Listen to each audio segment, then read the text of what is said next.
نحمده ونستعينه ونستغفره ونؤمن به ونتوكل عليه ونعوذ بالله من شرور أنفسنا ومن سيئات أعمالنا من يهده الله فلا مضل له ومن يضلل فلا هادي له وأشهد أن لا إله إلا الله وحده لا شريك له وأشهد أن محمدا عبده ورسوله أما بعد فإن خير الحديث كتاب الله وخير الهدي هدي محمد صلى الله عليه وسلم وشر الأمور محدثاتها وكل محدثة بدعة وكل بدعة ضلالة وكل ضلالة في النار.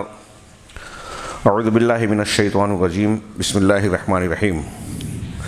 قل إنما أنا بشر مثلكم يوحى إلي أنما إلهكم إله واحد فمن كان يرجو لقاء ربه فليعمل عملا صالحا ولا يشرك بعبادة ربه أحدا.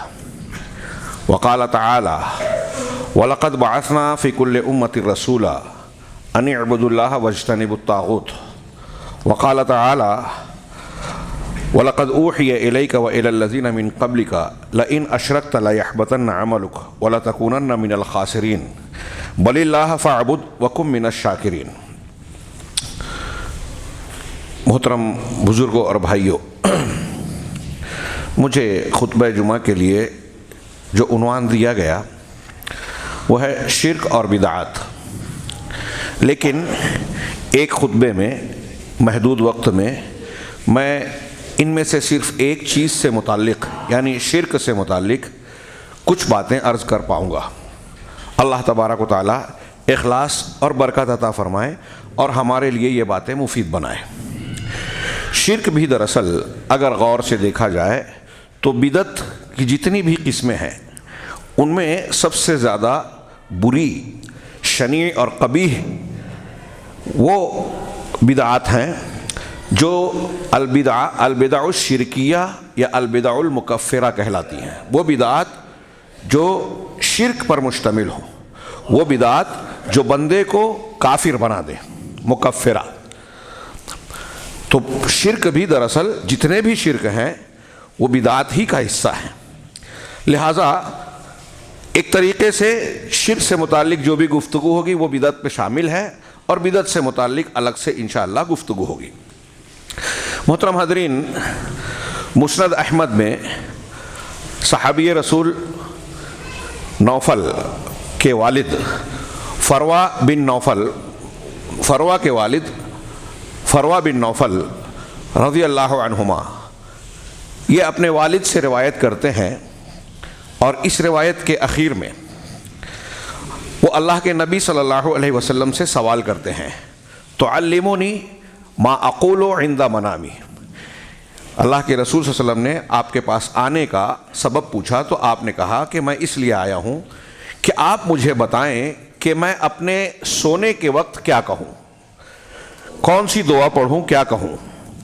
تو نبی کریم صلی اللہ علیہ وسلم نے ان سے کہا کہ تم جب سونے کے لیے اپنے بستر پر آؤ تو قل یا ایھا الکافرون پڑھو.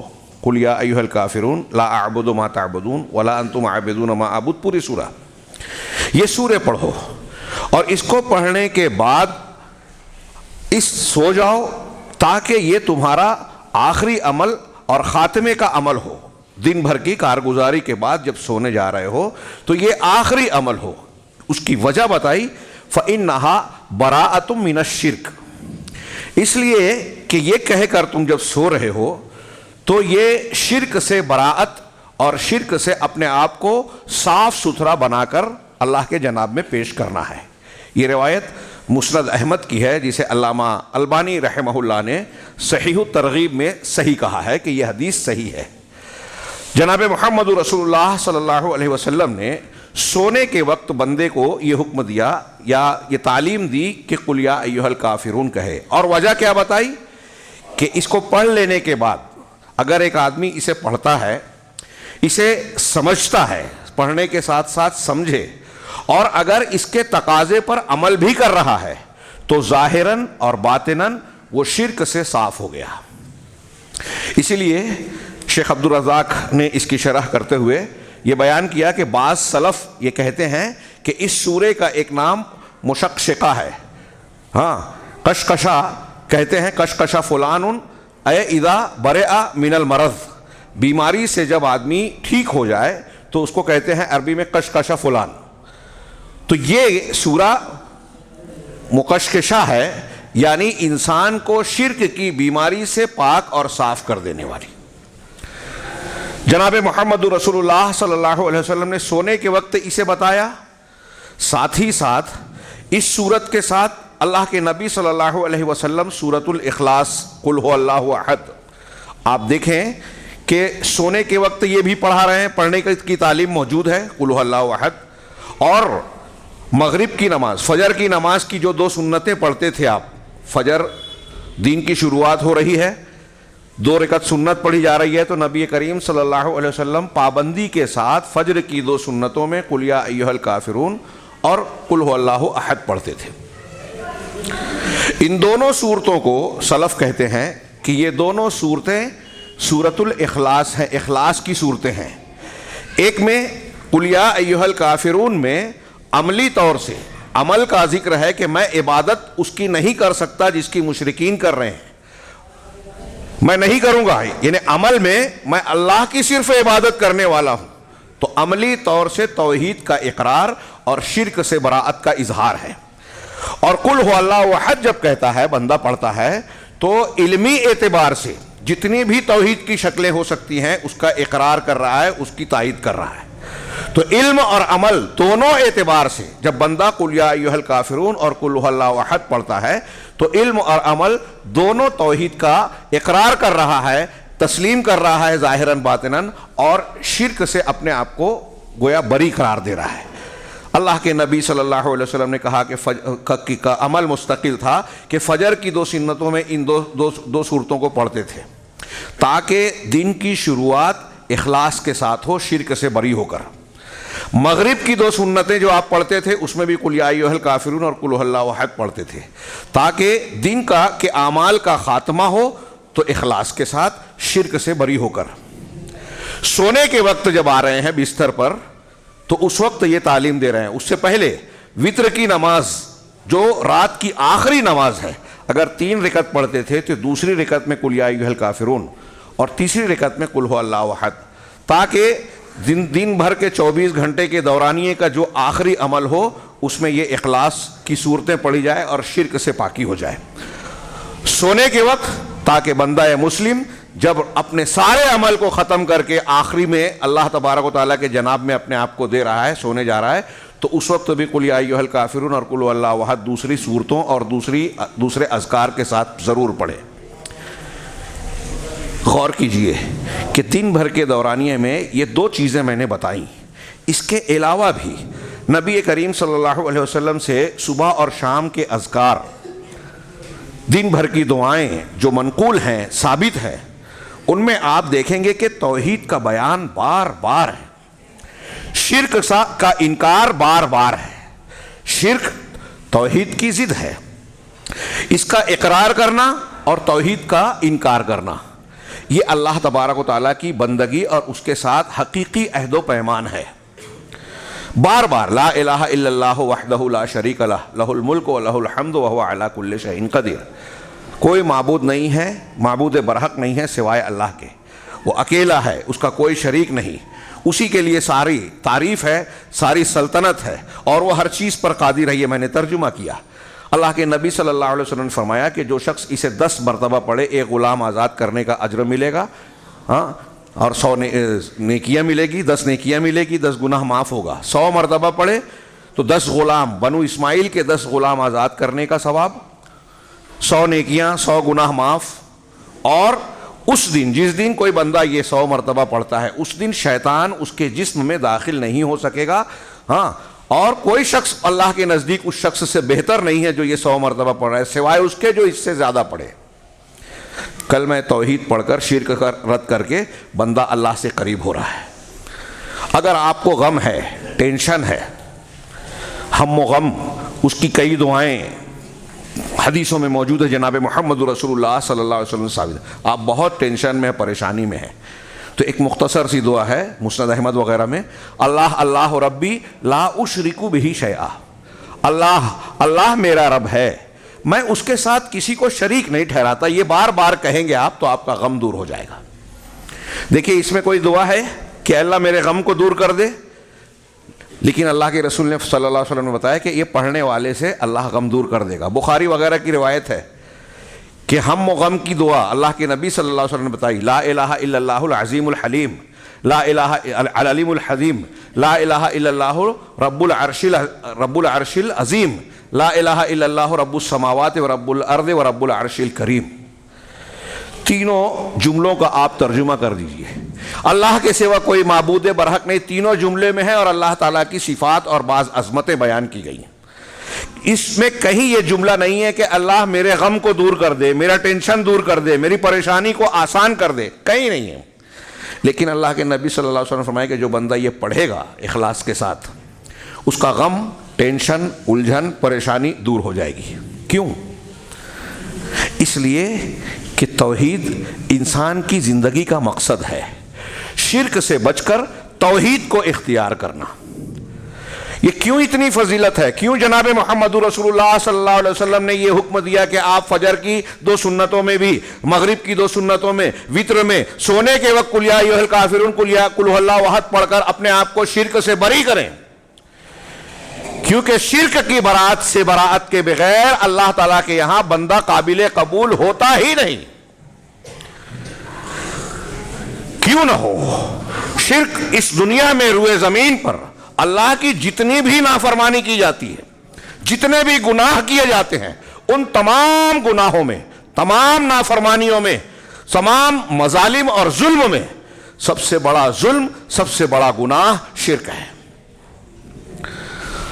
جس کے بارے میں اللہ تبارک و تعالیٰ کا ارشاد ہے، ان اللہ لا یغفر ان یشرک بہ، اللہ اس کو معاف نہیں کرے گا کہ اس کے ساتھ شرک کیا جائے. وَيَغْفِرُ مَا دُونَ ذَلِكَ لِمَن يَشَاءُ، اور اس کے علاوہ جسے چاہے گا معاف کر دے گا.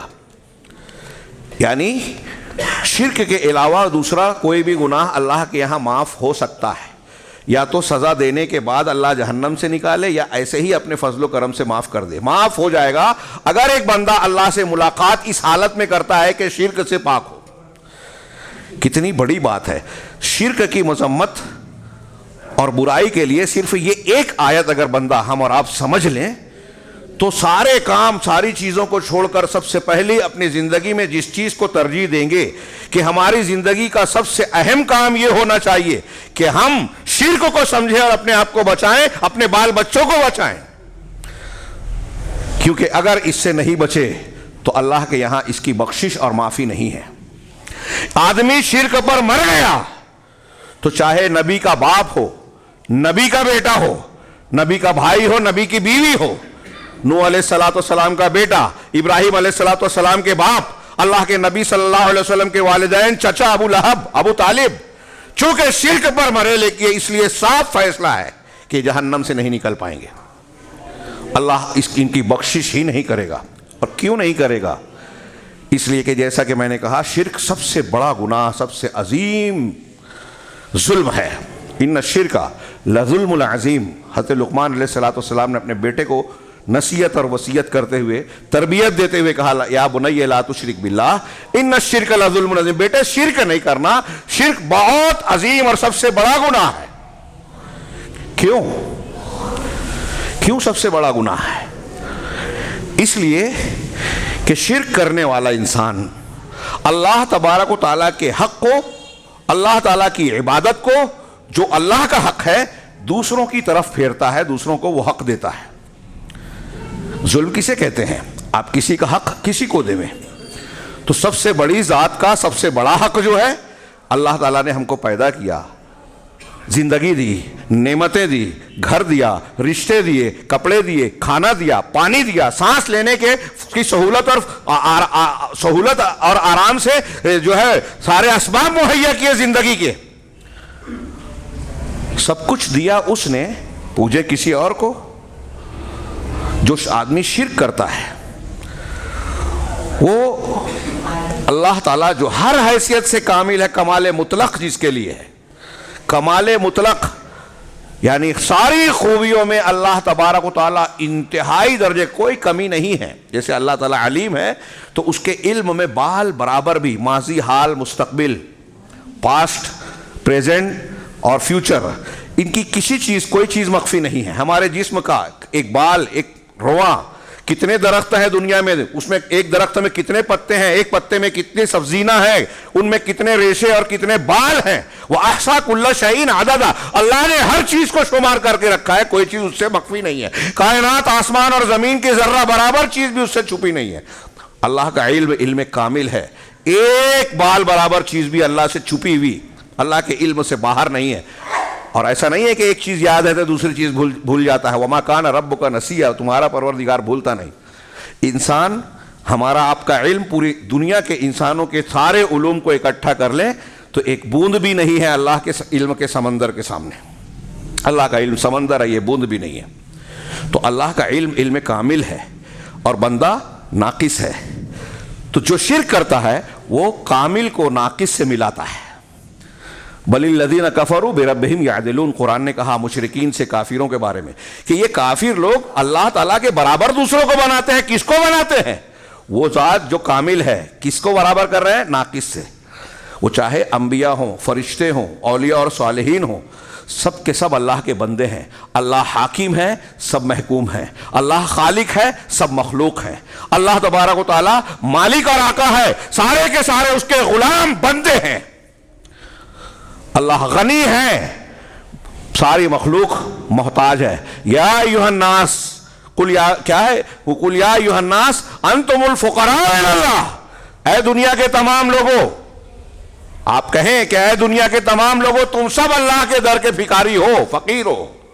سارے لوگ، انبیاء صالحین بھی اس میں آ گئے، سب اللہ کے فقیر ہیں. فقراء الی اللہ، قرآن کی آیت ہے یہ. واللہ هو الغنی الحمید، اور اللہ بے نیاز ہے اور قابل تعریف ہے. ہر قسم کی حمد اور تعریف کے لائق خوبیاں اس کے اندر بدرجہ کمال موجود ہیں. تو جو شرک کرتا ہے وہ غنی کو، بے نیاز کو، قابل تعریف کو فقیر کے برابر بنا رہا ہے. اللہ تعالیٰ بذات خود غنی ہے. ساری مخلوق، انسان ہو یا دوسرے ہوں، جن، شیاطین اور فرشتے، سارے کے سارے اللہ کے محتاج ہیں. تو جو شرک کرتا ہے وہ غنی اور فقیر کو ایک بنا رہا ہے، ایک جیسا بنا رہا ہے. جو شرک کرتا ہے وہ بندے کو اور مالک کو ایک بنا رہا ہے.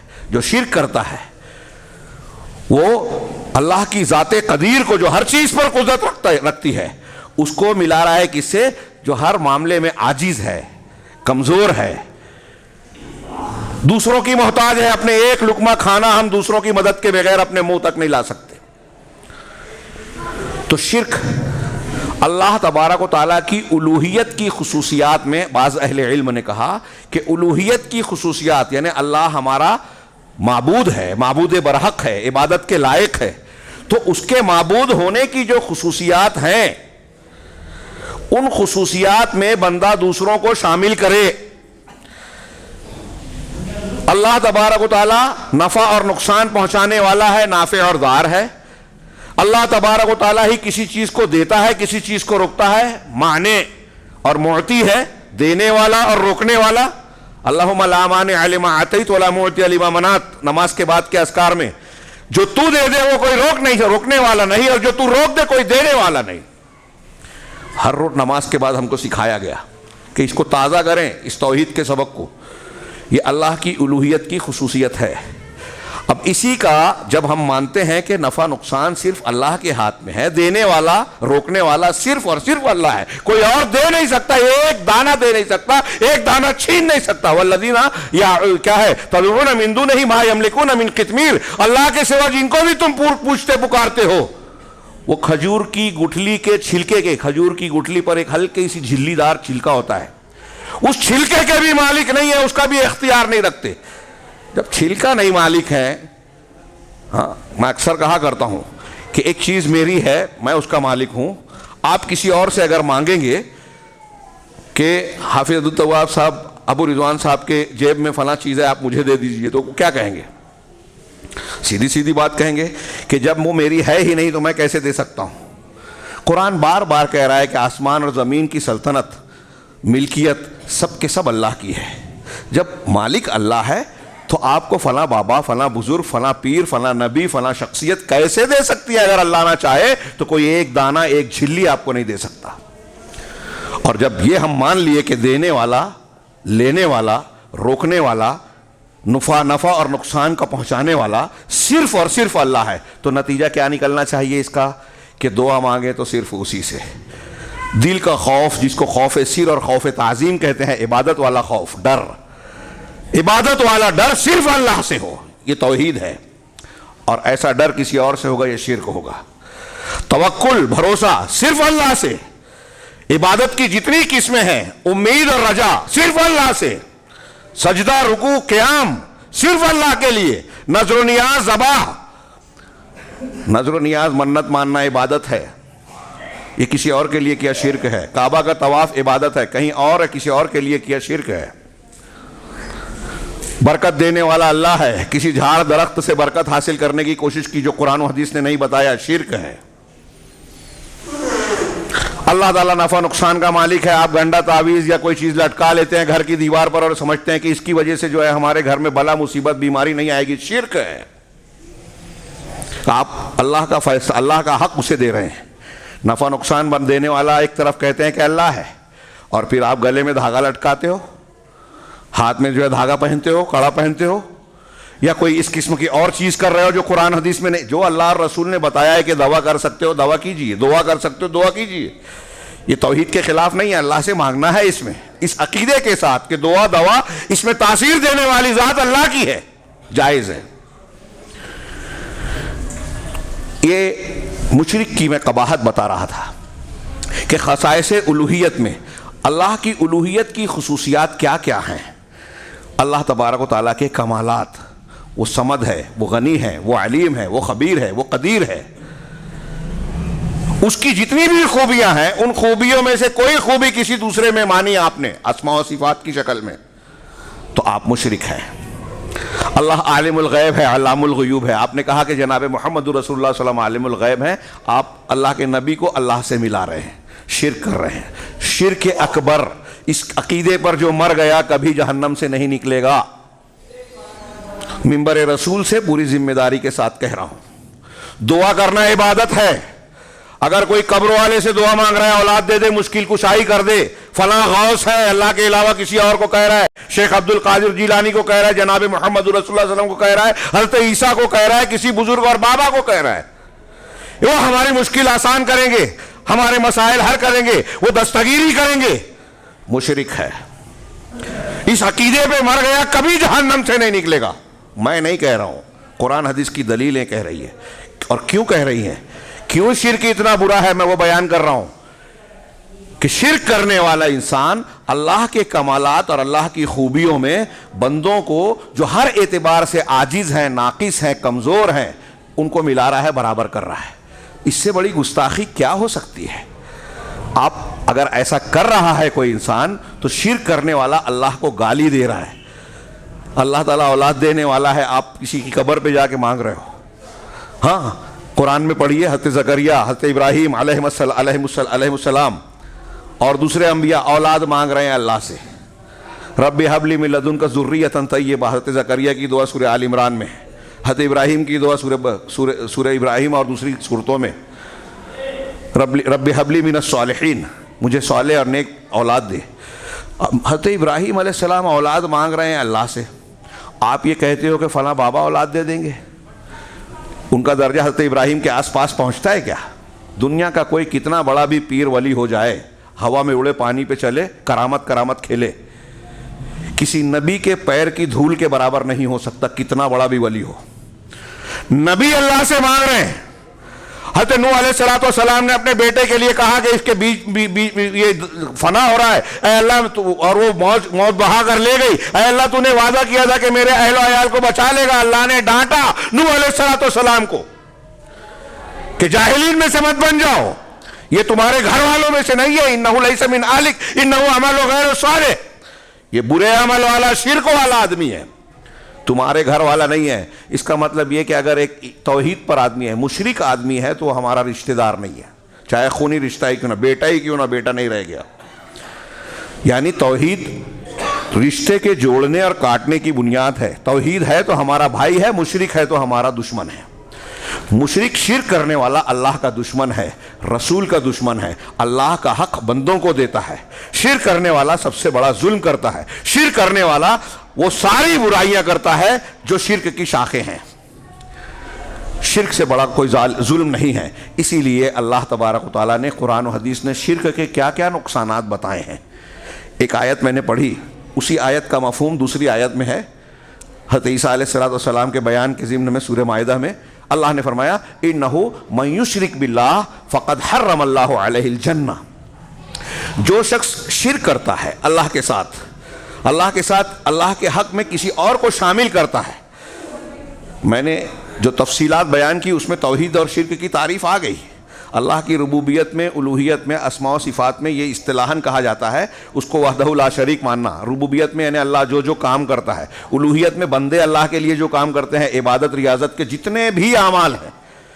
بہت سے لوگ کچھ اعمال کو عبادت جیسے منت اور نظر و نیاز ماننا، تو کچھ لوگ جانتے ہی نہیں کہ یہ عبادت ہے، اس لیے وہ مزاروں، قبروں اور بزرگوں کے لیے بھی کرتے ہیں، قربانی کرتے ہیں اور سمجھتے ہیں کہ ہم ان کی عبادت نہیں کر رہے ہیں. یہ ان کی جہالت ہے. میرے بھائیوں، سب سے بڑا سبق، آپ کتنے بھی جاہل ہو، اسکول مدرسہ نہ گئے ہوں، لیکن آپ کے لیے جو چیز سیکھنا ہر حال میں انتہائی ضروری ہے وہ توحید اور شرک ہے. اسے جانے بغیر اور توحید کو اختیار کر کے شرک سے بچے بغیر آپ نجات نہیں پا سکتے، نہ دنیا میں کامیابی نہ آخرت میں نجات. اس لیے سب سے ضروری چیز ہے. اور آپ دیکھیں گے کہ جتنے بھی انبیاء حضرت آدم ہو، حضرت نوح علیہ السلام پہلے رسول، کیونکہ ان کی قوم میں سب سے پہلے شرک پایا گیا. ہر نبی کی پہلی تعلیم توحید کی دعوت، شرک سے روکنا. وَلَقَدْ بَعَثْنَا، قرآن کہتا ہے وَلَقَدْ بَعَثْنَا فِي كُلِّ أُمَّةٍ رَسُولًا، ہم نے ہر امت میں، ہر قوم میں ایک رسول بھیجا. رسول کیا تعلیم لے کر آیا؟ اللہ تعالیٰ نے ایک جملے میں بنیادی تعلیم بیان کی، ان اعبدوا اللہ واجتنبوا الطاغوت. ان سب کی تعلیم کیا تھی؟ ہر رسول کی تعلیم کہ اللہ کی عبادت کرو اور طاغوت سے بچو، یعنی توحید کو اختیار کرو، شرک سے بچو. تمام انبیاء کی بنیادی پہلی تعلیم کا نچوڑ، بنیاد یہی ہے. یہی توحید ہے جس کی بنیاد پر عمل قبول ہوتا ہے. اگر آپ یا کوئی انسان، اللہ ہمیں بچائے، شرک اکبر کرتا ہے. شرک کی دو قسمیں ہیں، اکبر اور اصغر. اکبر کرنے والا اسلام سے خارج ہو جاتا ہے، اس کا کوئی عمل قبول نہیں ہوتا، وہ کافر ہو جاتا ہے. شرک اصغر دوسرے تمام گناہوں میں، بڑے گناہوں میں بھی سب سے بڑا ہے، لیکن شرک اکبر سے کم ہے، اگرچہ وہ اسلام کے دائرے میں رہتا ہے. اگر ایک شخص شرک اکبر کا ارتکاب کرتا ہے تو اس کا کوئی بھی عمل قبول نہیں. کوئی بھی، کتنا بھی، کوئی دن زندگی کا ہوش سنبھالنے کے بعد مرنے تک وہ روز تہجد پڑھے، روزانہ 1,00,000 مرتبہ سبحان اللہ، الحمدللہ، اللہ اکبر پڑھے، کئی لاکھ مرتبہ پڑھ لے، روز قرآن ختم کرے، بہت حج کرے، روزہ ہی روزہ رکھے، نماز نوافل بھر کے پڑھے، لیکن اگر شرک اکبر ہے تو ایک سجدہ بھی اس کا اللہ کے یہاں قبول نہیں ہے. سارے نیکیاں برباد. سوچئے تھوڑی دیر کے لیے، کتنی بڑی بات ہے. یہ میں نے آیت پڑھی تھی وَلَقَدْ أُوحِيَ إِلَيْكَ وَإِلَى الَّذِينَ مِن قَبْلِكَ، کہ آپ کی طرف بھی وحی کی گئی اور آپ سے پہلے کے انبیاء کی طرف بھی وحی کی گئی. کیا وحی کی گئی؟ لَإِنْ أَشْرَكْتَ لَيَحْبَطَنَّ عَمَلُكَ. صرف یہ ایک آیت ایک انسان کے رونگٹے کھڑے کر دینے کے لیے کافی ہے شرک کے تعلق سے، کہ اگر آپ بھی شرک کریں گے. نبی صلی اللہ علیہ وسلم سے اور تمام انبیاء سے یہ کہا گیا، انبیاء شرک کریں گے سوال ہی پیدا نہیں ہوتا، لیکن شرک کی مذمت، خرابی، قباحت اور کتنا بڑا گناہ اور ظلم ہے، یہ اللہ تعالیٰ اس پیرائے میں بیان کر رہا ہے کہ اگر ایک نبی کو خطاب کر کے کہا جا رہا ہے کہ اگر آپ بھی شرک کریں گے تو آپ کے سارے عمل برباد ہو جائیں گے. جو میں نے کہا کہ آپ کتنی بھی عبادات کر لیں، تہجد کبھی نہ چھوٹے، نوافل تو، فرائض تو دور کی بات ہے، کوئی ایک سجدہ، ایک رکعت، ایک سبحان اللہ الحمدللہ آپ کا قبول نہیں ہوگا اگر آپ شرک اکبر کا ارتکاب کر رہے ہیں اور توبہ نہیں کر رہے ہیں.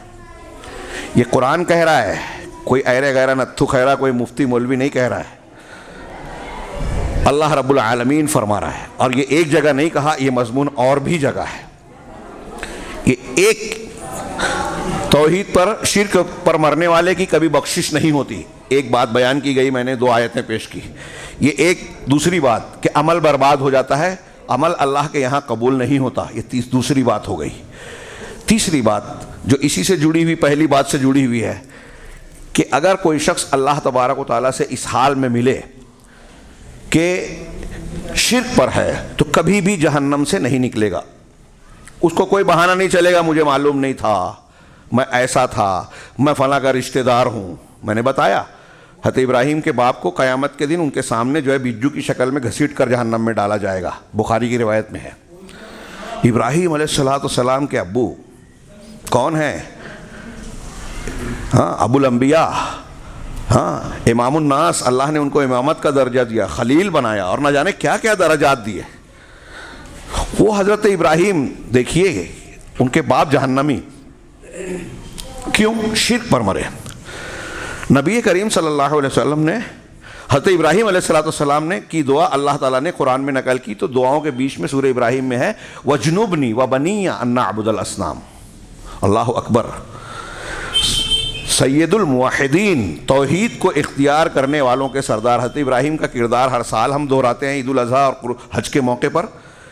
بتوں کو توڑا، اللہ کی فرما برداری میں اپنی بیوی اور بچے کو مکہ کی بے آب و گیاہ وادی میں چھوڑ آئے، حکم ہوا تو اپنے بیٹے کے گردن پر چھری چلا دی، قوم سے لڑتے رہے، باپ سے لڑے، گھر چھوڑا، وطن چھوڑا، کیا کیا کارنامے انجام دیے، شرک کرنے والوں سے، نمرود سے مقابلہ کیا۔ تھوڑی دیر کے لیے سوچئے، ہم یہاں جتنے بیٹھے ہوئے ہیں، ہمارے ایمان کا درجہ کیا ہے؟ حضرت ابراہیم اور ہمارے درمیان کوئی مقابلہ ہو سکتا ہے؟ سوال ہی نہیں ہے نا۔ لیکن بتائیے کہ اگر میں یہاں بیٹھے ہوئے کسی انسان سے پوچھوں کہ آپ شرک کر سکتے ہیں کیا، بت پرستی کر سکتے ہیں کیا، ہم میں کا ہر مسلمان انشاءاللہ یہی جواب دے گا کہ ہرگز نہیں، مر جائیں گے یہ نہیں کریں گے، کیونکہ اللہ کے رسول نے کہا کہ شرک نہ کرو، چاہے جلا دیے جاؤ یا مار دیے جاؤ، لا تشرک باللہ وان قتلت او حرقت۔ ہم یہ کہیں گے، لیکن سیدنا ابراہیم علیہ السلام دعا کر رہے ہیں اللہ سے وَجْنُبْنِي وَبَنِيَّ أَن نَعْبُدَ الْأَصْنَامَ، کہ پروردگار مجھے اور میرے بیٹے کو اس بات سے بچا کہ ہم بتوں کی پرستش کریں۔ سید الموحدین کہہ رہے ہیں، خلیل اللہ کہہ رہے ہیں کہ مجھ کو بچا کہ میں اور میرے اولاد بت پرستی نہ کریں۔ صرف اس ایک آیت پر غور کیجئے کہ شرک کا معاملہ اتنا خطرناک ہے کہ ایک نبی، اور وہ بھی نبیوں کے سرداروں میں سے، جناب محمد رسول اللہ صلی اللہ علیہ وسلم کے بعد انبیاء میں سب سے افضل، سب سے زیادہ فضیلت والے یہ دو ہیں، اللہ کے رسول کا درجہ سب سے اونچا، سب سے افضل نبی صلی اللہ علیہ وسلم کے بعد دعا کر رہے ہیں کہ مجھے بت پرستی سے بچا، میرے بیٹوں کو بچا۔ اب تھوڑی دیر کے لیے سوچئے، اس کی شرح کرتے ہوئے علماء نے لکھا کہ حضرت ابراہیم علیہ السلام یہ دعا کر رہے ہیں تو ہمارا اور تمہارا یا بعد کے لوگوں کا دوسروں کا کیا شمار ہے؟ ہم کو کتنا بیدار رہنا چاہیے، اللہ سے کتنی دعا کرنی چاہیے، کتنا علم حاصل کرنا چاہیے کہ ہم شرک سے بچے رہیں۔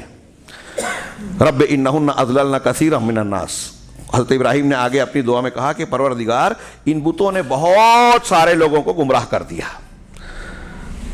بعض علماء نے اس آیت کی شرح میں لکھا، بعد کے علماء نے، بڑے بڑے ائمہ نے، کہ آپ دیکھیے کہ آج بڑے بڑے عقل مند علم والے کہلانے والے لوگ، جن کی لوگ عقیدت میں گرفتار ہوتے ہیں، وہ شرکیات کر رہے ہیں۔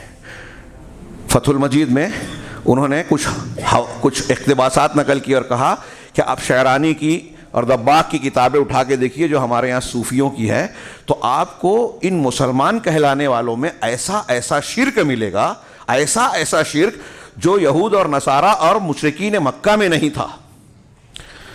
صوفیوں کی ایک انتہائی جملہ نقل کر دوں آپ کو، یہ خطبہ جمعہ میں موقع نہیں ہے کہ میں اس تفصیل میں داخل ہو جاؤں۔ انہوں نے کہا کہ قرآن پورا کا پورا شرک ہے اور توحید ہماری باتوں میں ہے۔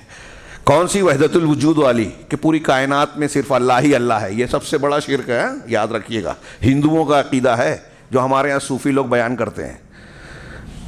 چھوٹی موٹی بات نہیں کہہ رہا ہوں میں، بہت اہم بات ہے۔ وحدت الوجود کا عقیدہ شرک کی سب سے گھناؤنی شکل ہے۔ اگر آپ اہل علم نے بیان کیا، علامہ ابن ابی العز حنفی کہتے ہیں کہ نصارہ نے، عیسائیوں نے صرف حضرت عیسیٰ کے بارے میں یہ عقیدہ رکھا کہ ان کے اندر اللہ تعالیٰ نے حلول کر لیا تو اللہ نے ان کو کافر اور مشرک قرار دیا ہے۔ صرف حضرت عیسیٰ میں مانا تو کافر اور مشرک۔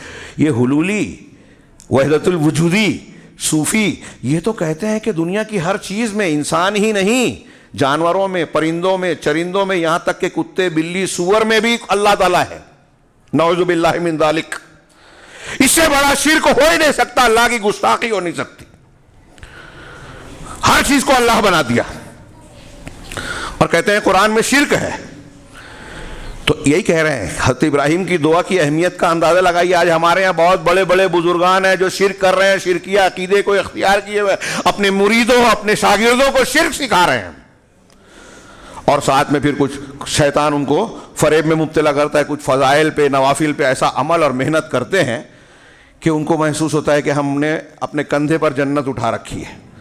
یہ احساس دلاتا ہے شیطان، بڑے نیک ہو، ایک طرف نیکیاں کرواتا ہے اور تسلی دیتا ہے، دوسری طرف شرک میں مبتلا کر دیتا ہے۔ شرک کا یہ ایک نقصان سامنے رکھیں کہ کبھی اگر اس پر آدمی مر گیا، مماتا وہ یدعو من دون اللہ ندن دخل النار، حضرت عبداللہ بن مسعود کی بخاری مسلم میں حدیث ہے، جو اس حال میں مرے کہ اللہ کے سوا کسی اور کو پکارتا ہو، کسی اور کی عبادت کرتا ہو، تو وہ جہنم میں داخل ہو گیا۔ مستقبل میں ہونے والی بات ہے، لیکن اللہ تعالیٰ کے رسول نے کہا ماضی کے صیغے سے کہ داخل ہو گیا، یعنی اس کا داخل ہونا بالکل پکی بات ہے۔ اور اس معنی کی اور بھی کئی حدیثیں ہیں۔ شرک کی مذمت میں ایک بات یہ کہ اس امت کے ہر مسلمان کو اللہ کے نبی صلی اللہ علیہ وسلم کی شفاعت کا حق ہوگا، ملے گی، اللہ کی طرف سے اجازت دی جائے گی گناہ گار مسلمانوں کے لیے۔ لیکن اگر کوئی شخص شرک پر مرا ہے تو وہ رسول اللہ صلی اللہ علیہ وسلم کی شفاعت سے محروم ہوگا۔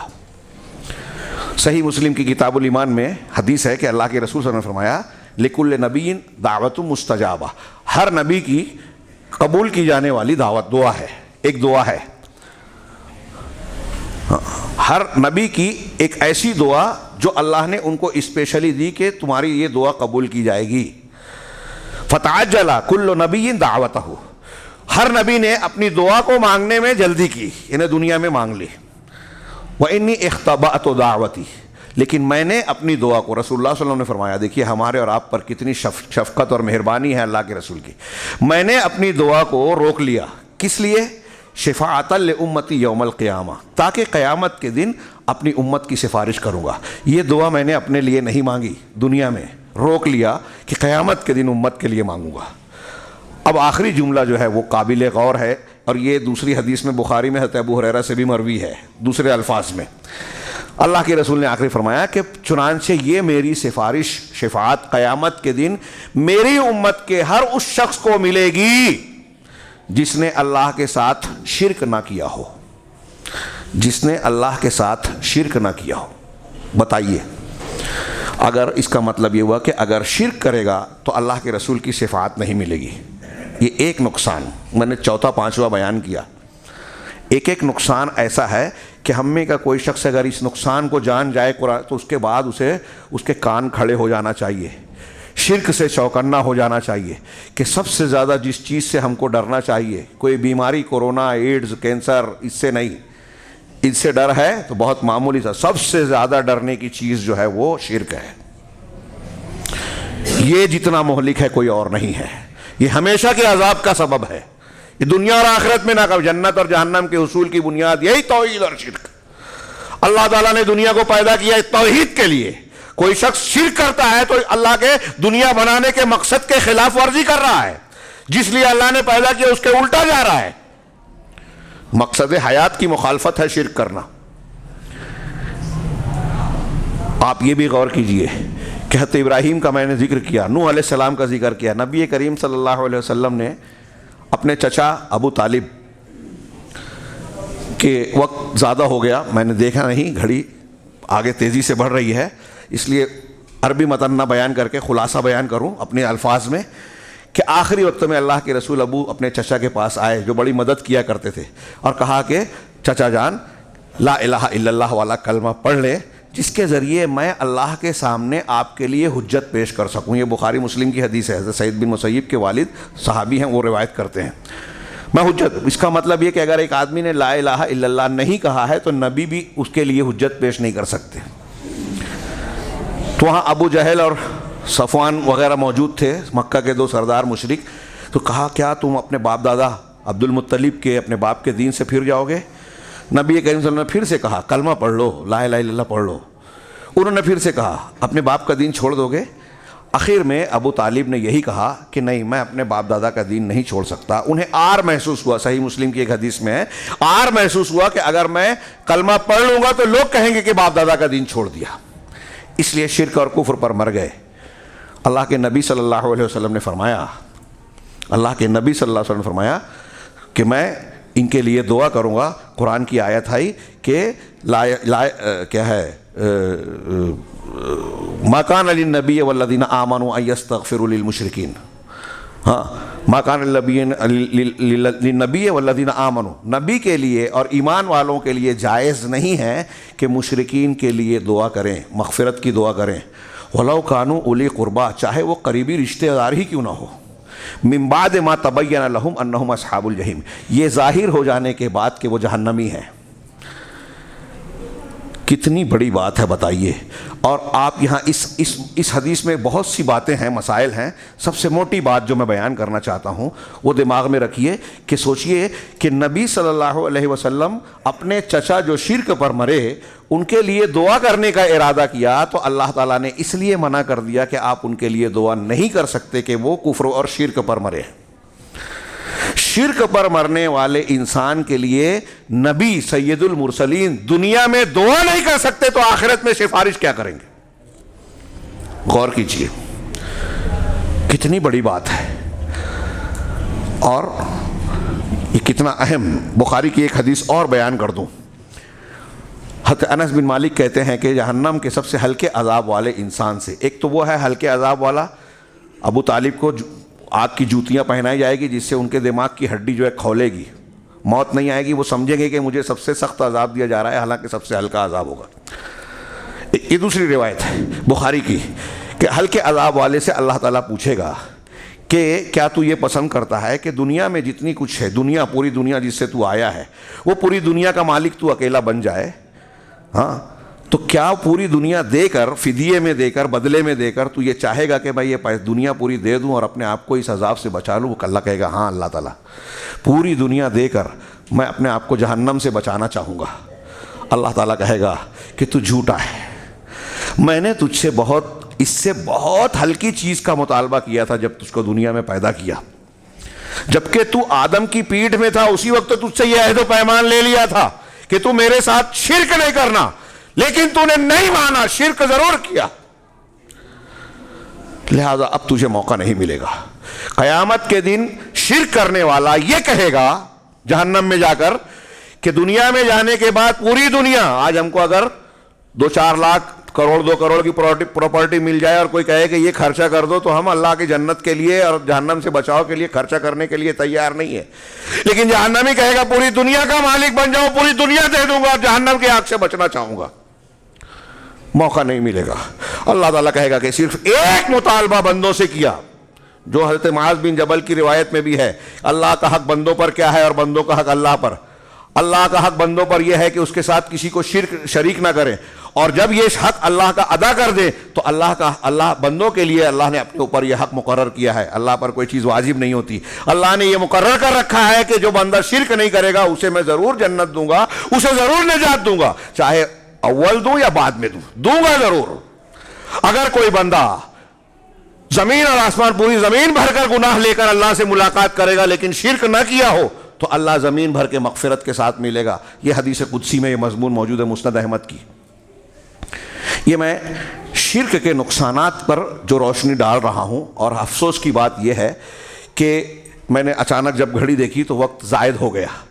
ابھی شرک کے مختلف شکلیں, شرک کی قسمیں, شرک کے اسباب یہ باقی ہیں کن بنیادوں پر، اور شرک کے مذمت کی جو دلیلیں قرآن و حدیث نے دی ہے یہ بھی باقی ہیں، اور نقصانات بھی جو میں نے بیان کیے وہ ابھی چند ہی ہیں دنیا اور آخرت کے۔ ایک جملہ یہ کہوں کہ دنیا اور آخرت کے ہر نقصان کی بنیاد شرک ہے۔ وَلَا تَجْعَلْ مَعَ اللَّهِ إِلَٰهًا آخَرَ فَتَقْعُدَ مَذْمُومًا مَخْذُولًا۔ سورہ بنی اسرائیل میں اللہ نے کہا کہ اللہ کے ساتھ کسی اور معبود کو نہ بناؤ، کسی اور کی عبادت کرنے والا کسی اور کو نہ اختیار کرو، ورنہ کیا ہوگا؟ فَتَقْعُدَ مَذْمُومًا مَخْذُولًا، ورنہ تم مذموم محمود کی ضد ہے، یعنی مذمت کے ساتھ، مخذول جس کو کوئی مدد نہ دی جائے، بے سہارا چھوڑ دیے جاؤ۔ اس آیت سے معلوم ہوا کہ اگر شرک کریں گے تو اللہ کی مدد نہیں ملے گی، شرک کریں گے تو اللہ کے نزدیک انسان مذموم اور قابل مذمت بن جاتا ہے۔ ایک آیت اور آخری بہت مشہور، اللہ نے فرمایا الذین آمنوا ولم یلبسوا ایمانہم بظلم اولئک لہم الامن وہم مہتدون۔ جو لوگ ایمان لائے اور اپنے ایمان کے ساتھ ظلم یعنی شرک، اللہ کے رسول نے تشریح کی اس کی کہ یہاں ظلم سے مراد شرک ہے بخاری کی حدیث میں، اور انہوں نے اپنے ایمان کے ساتھ شرک کی آمیزش نہیں کی، ملاوٹ نہیں کی، اولئک لہم الامن، تو انہی کے لیے امن ہے، وہم مہتدون، اور ہدایت یاب ہے۔ اس کا مطلب کیا ہوا کہ اگر ہم شرک کرتے ہیں تو ہم کو امن نہیں ہے، بچاؤ نہیں ہے۔ کھلا معنی یہ ہے کہ آخرت میں عذاب سے نہیں بچ سکتے، لیکن بعض اہل علم نے کہا کہ دنیا اور آخرت دونوں جگہ اللہ کے عذاب سے، اللہ کی پکڑ سے ہم نہیں بچ سکتے۔ آج پوری دنیا کے مسلمان جو پیٹے جا رہے ہیں، مارے جا رہے ہیں، توڑے جا رہے ہیں، سازشوں کے شکار ہو رہے ہیں، مختلف قسم کی مصیبتوں میں گرفتار ہیں، کہیں بے روزگاری، کہیں بیماری، کہیں دشمن کی الغار اور حملے، کہیں ہمارے خلاف قوانین بنائے جا رہے ہیں، ہماری شہریت اور ملک پر سوال اٹھائے جا رہے ہیں، ہمارے کھانے کے خلاف کہ تم فلاں چیز کاٹ نہیں سکتے، فلاں چیز کھا نہیں سکتے، قانون بن رہے ہیں، مختلف قسم کی پریشانیاں، آزمائش سے بڑھ کر آج عذاب کی شکل اختیار کر گیا، اور ایسا لگتا ہے کہ دعائیں قبول نہیں ہو رہی ہے۔ ان سب کی جتنی بھی تجزیہ کیا جائے، بڑے بڑی کانفرنس ہے کہ ہم کو کیا کرنا چاہیے، مسلمانوں کو کیسے اپنے مسائل حل کرنا چاہیے، بڑی بڑی باتیں کی جاتی ہیں، لیکن قرآن اور حدیث کی روشنی میں سب سے بنیادی بات دو لفظوں میں کہ اللہ اور رسول کا حق مسلمان ادا کرنے لگے تو اللہ کی رحمت ملے گی، اور اللہ تبارک و تعالیٰ کی رحمت جب ساتھ ہوگی تو دنیا کی کوئی طاقت ہمارا بال نہیں بکا کر سکتی، اور اللہ کی رحمت اگر روٹ گئی تو ایک مچھر اور چیونٹی سے بھی ہم کو ڈرنا چاہیے کہ وہ بھی اللہ تعالیٰ کا عذاب بن کر ہم پر مسلط ہو سکتی ہے۔ تو یہ بڑی بڑی تنظیمیں، حکومتیں تو بہت بڑی بات ہے۔ مسلمانوں کی مصیبتوں کی جڑ مسلمانوں میں پایا جانے والا شرک ہے، مسلمانوں میں پائی جانے والی بدعات ہے، قرآن حدیث کی مخالفت ہے، اللہ تبارک و تعالیٰ اور رسول کی دشمنی ہے، جو شرک اور بدعات کی شکل میں مسلمان خود اختیار کرتے ہیں۔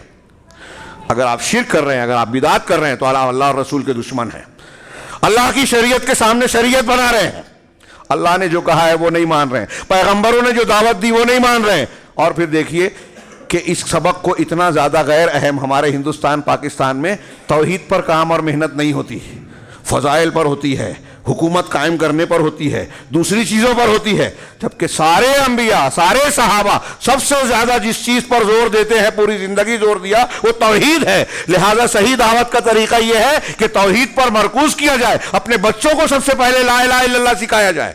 ابھی تربیت اولاد کا شام میں انشاءاللہ پروگرام ہے، بہت اہم موضوع، کہ یہ سب سے پہلے ہم خود سیکھیں۔ جب ہم خود نہیں جانیں گے تو بچوں اور بیوی بچوں کو کیا بتائیں گے؟ بچوں کو بھی انبیاء کرام دیکھیے، حضرت ابراہیم اور حضرت یعقوب اپنے بچوں کو توحید سکھا رہے ہیں، حضرت لقمان توحید سکھا رہے ہیں، رسول اللہ صلی اللہ علیہ وسلم حضرت ابن عباس کو کہہ رہے ہیں یا غلام انی اعوذک بکلمات، انشاءاللہ شام کے خطاب میں وہ روایتیں بیان کی جائیں گی۔ اللہ تبارک و تعالیٰ نے جو دین دیا ہے اس کی سب سے بڑی بنیاد توحید ہے، اور توحید کی ضد شرک ہے۔ توحید ہے اللہ تعالیٰ کے لیے عبادت کو، اس کی خصوصیات کو خاص کرنا، اور شرک اس کی ضد ہے۔ میرے ساتھ پرچی ہے شرک کے اسباب، اور اللہ تبارک و تعالیٰ نے شرک کی کیسی کیسی تردید کی ہے۔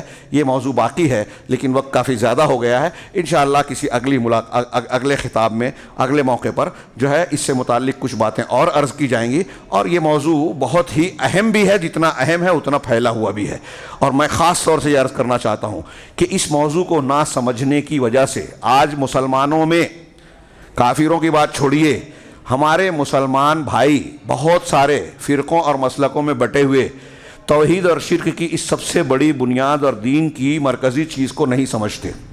اسی کے نتیجے میں اس کے نتیجے میں کیا ہوتا ہے کہ ہم دیکھ رہے ہیں کہ مسلمانوں میں بہت سارے لوگ ایک طرف دین کا کام بھی کر رہے ہیں، دین کے کاموں پر عبادات بھی کر رہے ہیں، اور شرک بھی کر رہے ہیں۔ کون سا شرک کی کون سی شکل ہے جو آج مسلمانوں میں نہیں پائی جاتی؟ میں نے جیسا کہ عرض کیا، علماء لکھتے ہیں اور یہ واقعہ ہے کہ کفار مکہ، یہود و نصارہ، ان لوگوں کے یہاں جو جو شکلیں تھیں نا، وہ بتوں کو پوجتے تھے، آج قبروں کو پوجا جا رہا ہے۔ وہ کسی اشیاء کو، بزرگان دین کے کپڑوں کو، چیزوں کو متبرک سمجھتے تھے، آج منہ مبارک، فلاں مبارک، نعلین شریفین، فلاں کپڑا، فلاں چیز، فلاں دھاگا، فلاں گنڈا، فلاں تعویذ، ان سے لو لگا رہا ہے بندہ مومن۔ ہم فلمیں دیکھ کر، ٹی وی سیریل دیکھ کر، ہمارے بچے، ہماری عورتیں اللہ کے بجائے دوسروں کی قسم کھاتی ہیں۔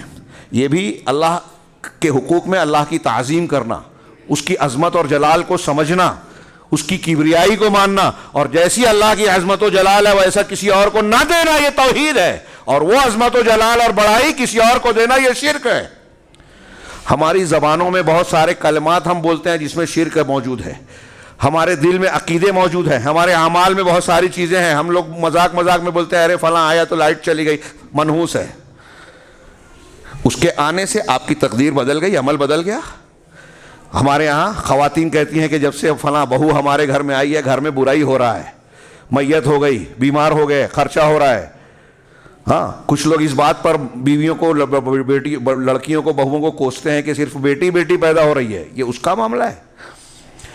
جو لوگ ایسا کر رہے ہیں، کسی بیٹی پیدا ہونے پر لڑکی کو دوش دیتے ہیں، بہو کو یا بچی کو، یا کسی کے آنے جانے پر، کسی کے گھر میں آنے کی وجہ سے یہ اس کو مصیبت کی وجہ سمجھتے ہیں، وہ سن لے کہ وہ توحید نہیں جانتے، وہ شرکیہ عقیدہ رکھتے ہیں ہندوؤں کا۔ اس کے آنے سے اللہ کے فیصلے بدل گئے۔ اللہ آپ کو خیر دینے والا تھا، گھر میں بہو آئی تو آپ کا خیر شر میں بدل گیا۔ اللہ تعالیٰ آپ کو بیٹا دیتا، وہ لڑکی آپ کو بیٹی دے رہی ہے۔ کیا کہہ رہے ہیں آپ؟ یہ میں جو چند مثالیں دے رہا ہوں، علامہ ابن قیم اور دوسرے علماء نے لکھا کہ اگر اس طرح آپ تفتیش کریں، غور کریں، تو مسلمانوں کی باتوں میں، اقوال میں، روزمرہ کی زندگی میں آپ کو بہت سارے شرک کے اعمال یا شرک کے مشابہ چیزیں نظر آئے گی۔ اس لیے میں عرض کروں گا، سب سے زیادہ اہم موضوع یہ شرک اور توحید ہے۔ دوسری کوئی چیز، ہم دین کی وراثت کے مسائل نہ سیکھیں، اس کا سابقہ نہیں پڑے گا، اور دوسرے سنن و نوافل کو نہ جانیں، اس کی پوچھ نہیں ہوگی۔ لیکن اگر آپ شرک پر مر گئے تو آپ اللہ سے یہ نہیں کہہ سکتے کہ مجھے توحید معلوم نہیں تھی، شرک معلوم نہیں تھا، باپ دادا کرتے آئے اس لیے۔ یہ قرآن میں ہے، وَإِذَا أَخَذَ رَبُّكَ مِن بَنِي آدَمَ مِن ظُهُورِهِمْ ذُرِّيَّتَهُمْ، سورہ اعراف کی آیت پوری پڑھیے، موقع نہیں ہے۔ قرآن میں ہے کہ کوئی یہ نہیں کہہ سکتا قیامت کے دن کہ باپ دادا کرتے تھے تو میں بھی کر رہا ہوں، یا میں جو ہے جانتا نہیں تھا، غافل تھا، جاہل تھا، اس لیے میں نے شرک کیا۔ یہ نہیں چلے گا۔ اللہ تعالیٰ سے دعا ہے کہ وہ ہمیں توحید اور شرک کو سمجھنے کی توفیق عطا فرمائے، توحید پر زندہ رہنے کی توفیق دے، اور اسی توحید والے ایمان پر موت بھی دے، تاکہ دنیا کے ساتھ آخرت میں بھی ہمیں کامیابی نصیب ہو، اور ہر قسم کی شرک اکبر ہو، یا شرک اکبر ہی نہیں بلکہ اللہ تعالیٰ ہم کو ہر قسم کے شرک اصغر سے، شرک جلی اور شرک خفی سے محفوظ رکھے۔ اقول قولی ھذا واستغفر اللہ لکم سائر المسلمین، وصلی اللہ علی نبینا محمد، بارک اللہ لنا ولکم فی القرآن المجید، ونفعنا وإیاکم بالآیات والذکر الحکیم، انہ تعالی جواد کریم ملک برب۔